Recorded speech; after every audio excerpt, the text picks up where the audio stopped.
I want to talk about the Roku Smart Home for beginners. If you don't know where to begin with your Roku Smart Home journey, I'm going to explain it through these packages on which product you might be interested in. Hey, I'm Dave We Like. Subscribe to my channel if you want helpful Roku videos.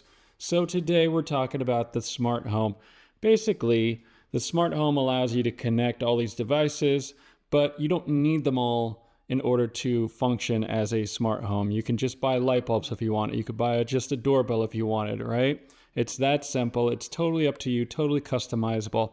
Typically, you'll start off your Roku journey with a streaming device like this. This is the Roku Ultra 2024, and you create your Roku account that accesses that. Your Roku account will be compatible with these devices, right? So you'll need to download the Roku Smart Home app on your Android or iPhone, and that will access these devices, allow you to customize them to your own particular liking.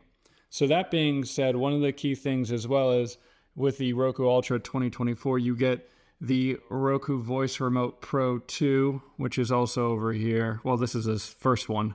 But that being said, either one of these will allow you to, through voice, customize your smart home. So you can change the light bulb colors. You could say, hey, TV, show me my doorbell. You could also turn on and off your plugs, whatever is connected to them.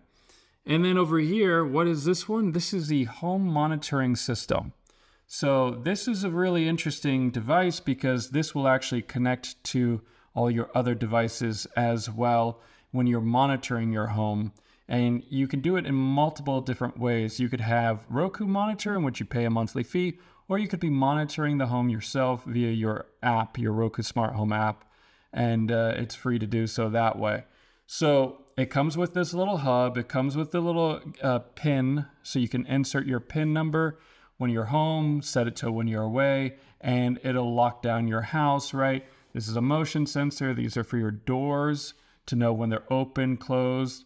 Now, what you can do with the Roku Smart Home app, which is pretty cool, is through having this home monitoring system, you're going to start up your automations. So like when the door opens, you can turn on the lights, right? Especially if you're at night, you just come on home, you want to have a nicely lit environment. Or when your door closes at night, just turn off all my lights or turn off my front porch lights, for example. And all that sort of stuff can be done with these devices. It's pretty cool to play around with your home and make it smart in a way. So that quickly kind of goes through these various devices for beginners, what you might be interested in trying on out with the Roku Smart Home system. There's lots of devices to try and have fun with: cameras, light bulbs, remotes, home monitoring system, plugs, and of course your streaming devices, whether or not it's a separate run or a Roku TV, or even the Roku sound bars that you could try on out, all their sound systems. So if you have any questions, you can, of course, leave them in the comments section below. Make sure right now to check out all my individual, more in-depth videos on how these devices actually work, where I show them off through tutorials. I have a whole playlist that you can check out on my channel. So once again, I'm Dave We Like. Subscribe to my channel for more helpful Roku videos. See you in the next one.